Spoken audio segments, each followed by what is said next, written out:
గురించి పలికిన సాక్ష్యం దేవుడికి తెలుసు. నువ్వు అందరి ఎదుట దేవుడి గురించి సాక్ష్యం పలుకుతావు, రహస్యంగా నువ్వు వెంబడిస్తున్నావు. కానీ ఆయన గొప్పతనాన్ని నువ్వు కొన్నిసార్లు ప్రకటించాల్సిన సమయం వస్తుంది. అప్పుడు ఆ హృదయం దేవునికి తెలుసు. పస్కా పండుగ కోసం యెరూషలేముకు యూదులందరూ వచ్చినప్పుడు పస్కా పండుగ మధ్యలో, పస్కా పండుగ 7 రోజులు చేస్తారు కండి, 3వ రోజు 4వ రోజు యేసుక్రీస్తు వారు కూడా తన శిష్యులతో కలిసి యెరూషలేముకు వచ్చారు.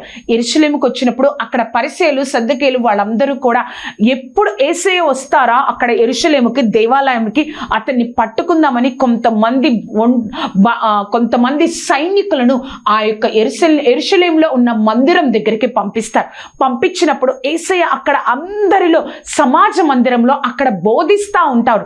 అందరికీ బోధిస్తూ ఉన్నప్పుడు ఆ బోధ విని అనేక మంది దేవుని యందు విశ్వాసం ఉంచుతారు.